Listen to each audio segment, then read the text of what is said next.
Good morning, students. Today topic is electric field intensity due to charged sphere. Sphere भी कैसा है भैया आपका सोलिड।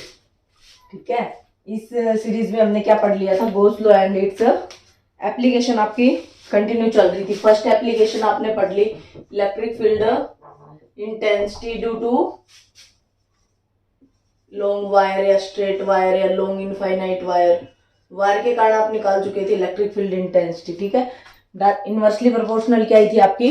आर क्या आई थी, डिस्टेंस चार्ज और उस पॉइंट के बीच में जाए इलेक्ट्रिक फील्ड इंटेंसिटी आपको कैलकुलेट करनी थी। आज नेक्स्ट हमारा electric field intensity due to charged sphere. Sphere भी दो टाइप का, या तो आपका होलो होगा या फिर सॉलिड होगा। होलो स्फीयर कह दो या फिर स्फेरिकल सेल कह दो, एक ही बात है। इसको अगर आपने अच्छे से समझ लिया तो ऑटोमेटिक आपको समझ आएगा जाएगा। ठीक है भाई, लो लेट अस कंसीडर कर लेते हैं सॉलिड स्फीयर। ये रहा इसका सेंटर, इस पे चार्ज क्यों रखा है आपको पता है। ड्यू टू कंडक्टर का क्या होता है, पूरा पूरा चार्ज कहाँ फैलता है आपका, सरफेस पे जाता है। ठीक है, तो कंटिन्यूअस चार्ज डिस्ट्रीब्यूशन भी क्या करे, कोई भी चार्ज अगर आप किसी भी कंटिन्यूअस बॉडी को दोगे तो वो चार्ज क्या करेगा, आपका पूरे सरफेस पे क्या होगा, स्प्रेड आउट हो जाएगा, फैल जाएगा। हाँ, तो अब आपके पास इसमें ये आपके पास इतना ही था कि भाई जिसकी रेडियस कितनी है स्फेरिकल की, उसको स्मॉल आर कंसिडर कर लो। या फिर आपका क्या है, पेपर में अगर आपको देता है कि भाई कोई स्फेरिकल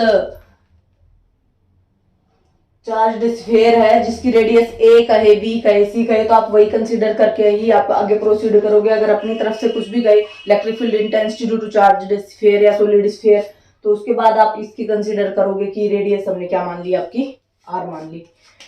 और इस पे आपका इलेक्ट्रिक फील्ड इंटेंसिटी आप कहाँ कहाँ, या तो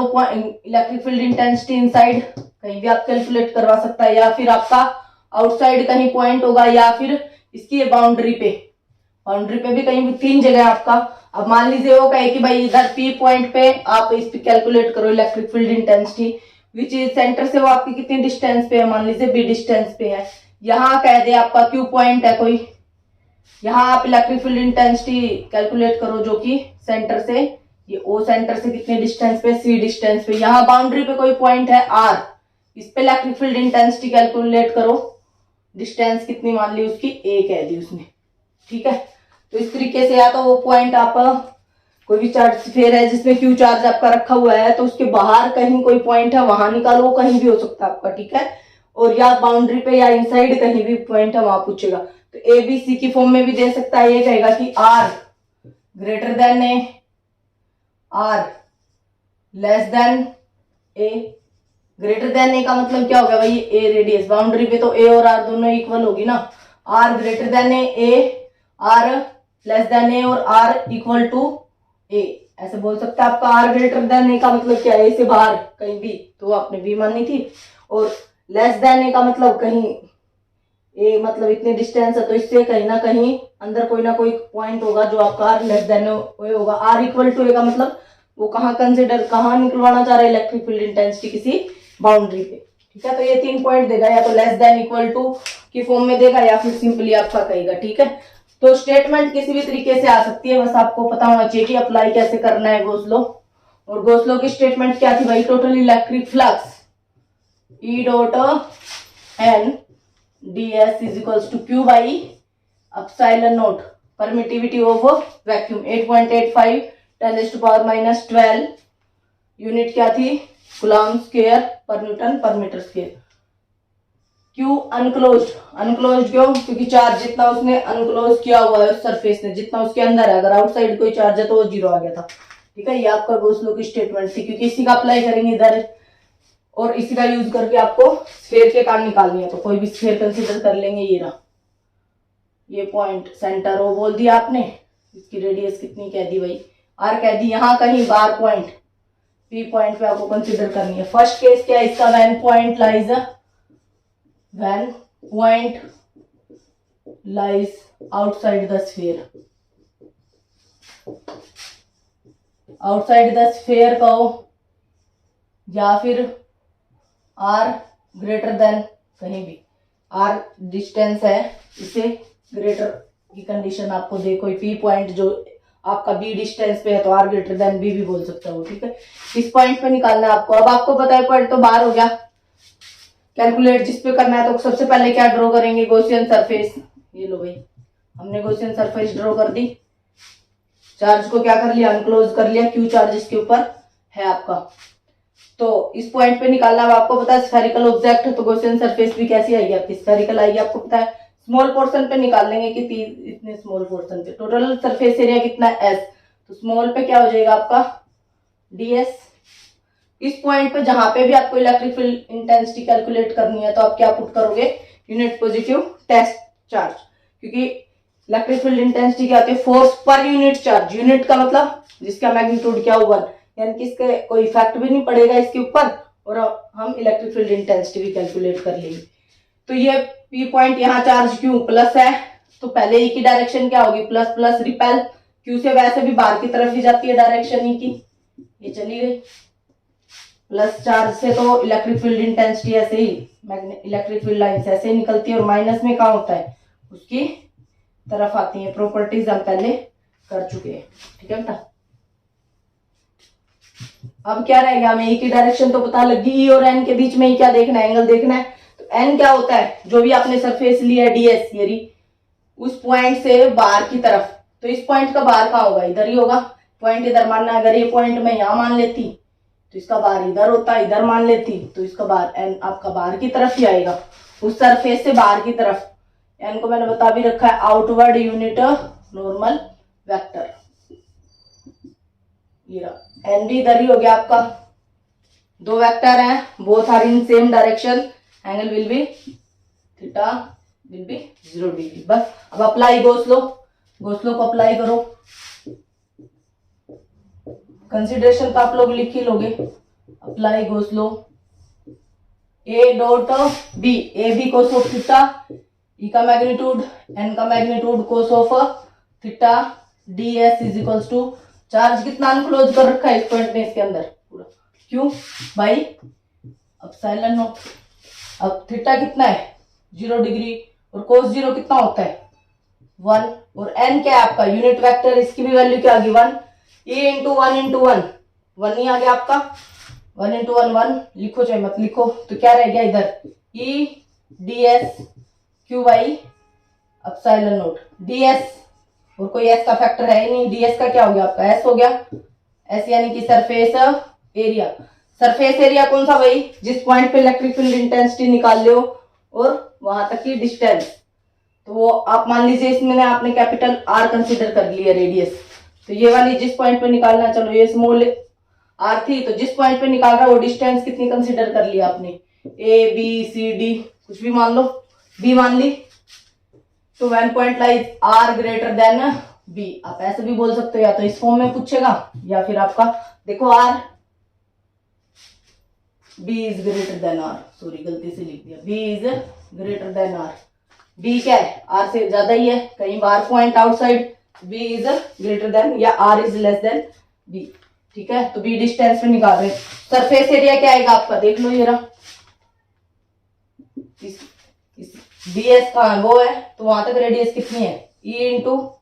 4 पाई बी स्क्वायर लिख दिया, कोई हार्ड एंड फास्ट रूल नहीं है, यहाँ आर भी मान सकते थे आप,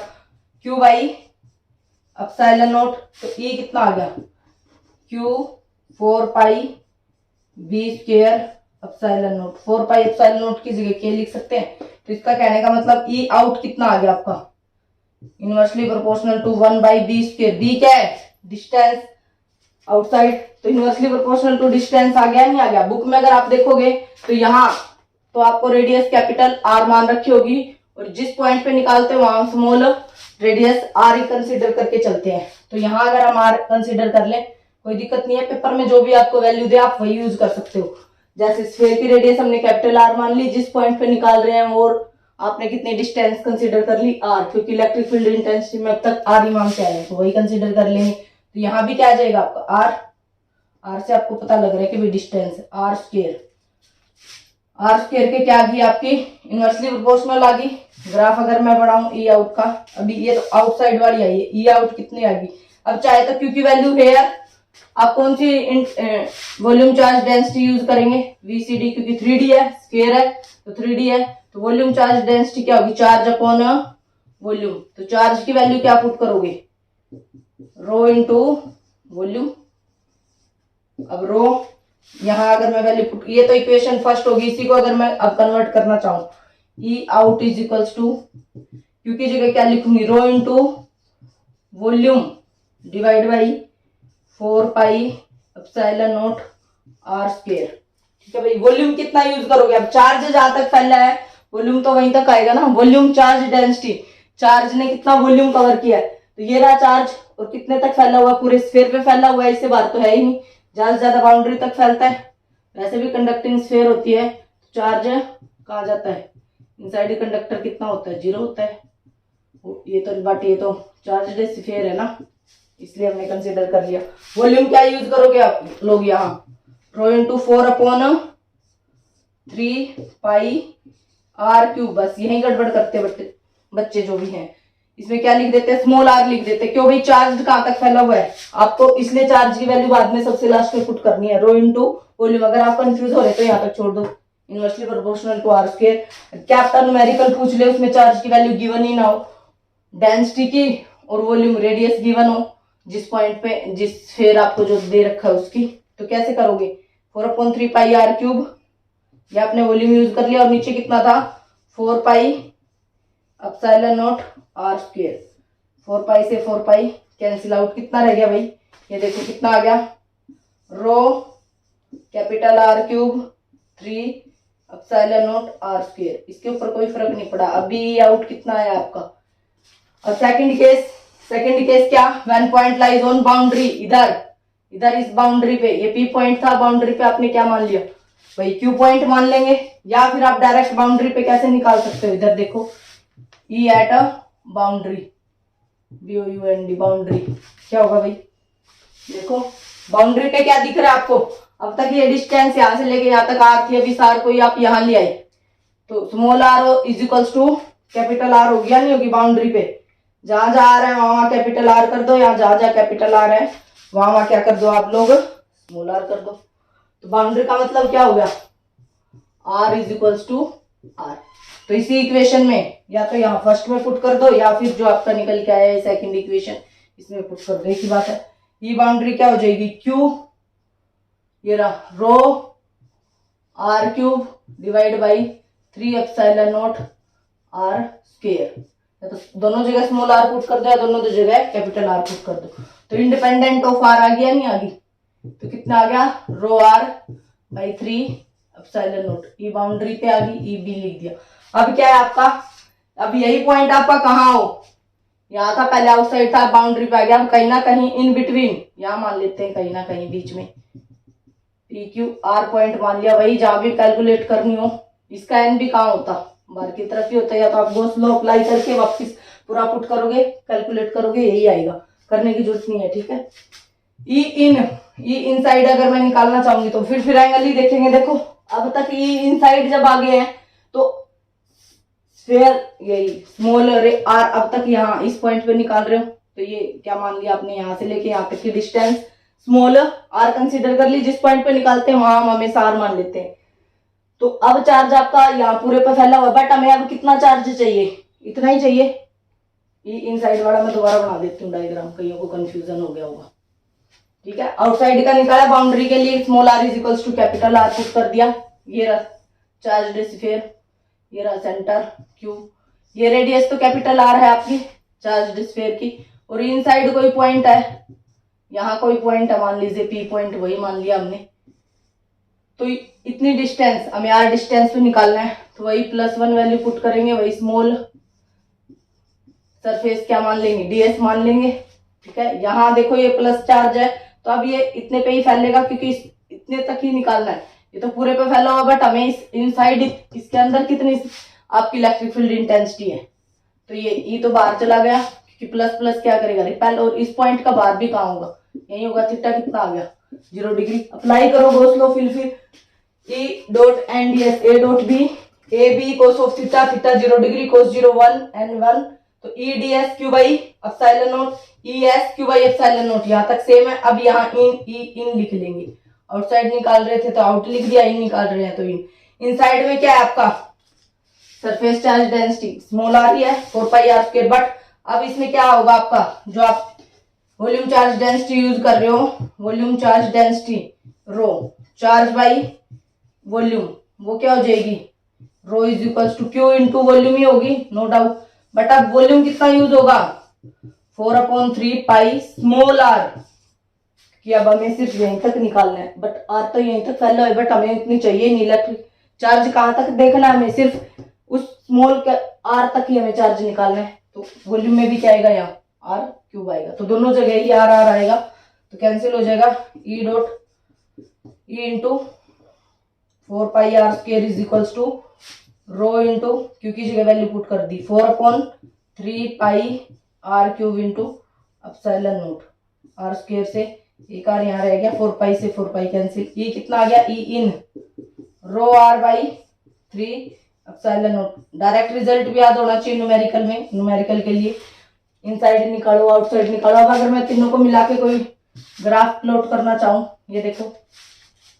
यहाँ आपका आर है, क्योंकि आर के साथ ही वेरी कर रहा है, पॉइंट आउटसाइड है, इनसाइड है, या फिर बाउंड्री पे है, पहले आउटसाइड निकाल लिया किसी डिस्टेंस आर पे, तो पूरी की पूरी surface charge density use, volume charge density use हो रही है, इसलिए हमने यहाँ कैपिटल आर लिया है। बट जब आप इनसाइड निकाल रहे हो तो आपकी रेडियस सिर्फ यहीं तक यूज हो रही है, तो चार्ज हमें सिर्फ यहीं तक चाहिए, पूरा चाहिए ही नहीं, तो इतना ही चाहिए, तो इसलिए दोनों तरफ ही स्मॉल आर यूज होगी आपकी, ठीक है, इसलिए कैंसिल हो जाएगा। गलती से इधर आउटसाइड वाले में तो एक बाहर आर थी और ये पूरा का पूरा सरफेस यूज हो रहा था कैपिटल आर, इससे बाहर तो जा ही नहीं सकता ना चार्ज, तो बाउंड्री तक ही फैल के रह जाएगा, इसलिए हमने यहीं तक लिया है। तो ये आपका, अगर मैं ग्राफ बनाना चाहूँ इनसाइड का कैसा है बेटा, ई इनसाइड, ये रहा E in directly proportional to r, तो डायरेक्टली का ग्राफ ऐसे आता है, बाउंड्री पे इक्वल है, उसके बाद क्या हो रहा है आपका E out 1/r², E inside is directly proportional to r, और ये r is equals to r, boundary पे ये रहा, ठीक है, ये आपका ग्राफ बनेगा सेम एज इट इज आपका। वैसे तो सिलेबस में नहीं है, सीबीएसई में सॉलिड स्फीयर ही है आपका, होलो स्फीयर का हो या स्फेरिकल सेल का हो। सेल का मतलब क्या, अंदर से खाली होगा, जहां आपने यहाँ वॉल्यूम चार्ज डेंसिटी यूज किया वहां आप क्या यूज करोगे, सरफेस चार्ज डेंसिटी, क्योंकि 2D है ना, अंदर से खोखला आपका, ठीक है। तो कैसे भाई देख लेते हैं, या मैं होलो स्फीयर लिख दूं या फिर चार्ज सेल लिख दूं, बात एक ही है, पेपर में किसी भी नाम से आए। तो ये अब मैं दोबारा बता रही हूँ, जिसको अब भी समझ में नहीं आया दोबारा देख लेना, कोई दिक्कत नहीं है, दोबारा हो जाएगा रिवीजन, अदरवाइज इसमें दोबारा बताने की कोई जरूरत भी नहीं थी। देख लो भाई एक बार फिर, गॉस लॉ की स्टेटमेंट याद होनी चाहिए आपको, electric field intensity due to, अब किसके कारण निकालेंगे भाई, स्फेरिकल सेल, स्फेरिकल सेल या फिर होलो स्फीयर, बात एक ही है। सेल है जो तक आपका सॉलिड स्फीयर था उसको ही अंदर से खाली कर दो, कहने का मतलब इन दोनों में एक ही फर्क है, जहां आपने बाकी सारा एज इट इज है, कहीं भी चेंज नहीं आएगा, जहां आपने वॉल्यूम चार्ज डेंसिटी यूज की है वहां आप क्या यूज करोगे, अब सिर्फ और सिर्फ सरफेस, क्योंकि 2D हो गया ना। मैंने पहले ही दिन बताया था, कोई लीनियर ऑब्जेक्ट है तो लीनियर चार्ज डेंसिटी यूज करो, अगर कोई 2D ऑब्जेक्ट है तो सरफेस चार्ज डेंसिटी यूज करो, 3D ऑब्जेक्ट है तो वॉल्यूम चार्ज डेंसिटी यूज करो। Electric field intensity due to spherical shell, वही व्हेन पॉइंट इज आउटसाइड, बाहर की तरफ पॉइंट हो तब निकालेंगे भाई,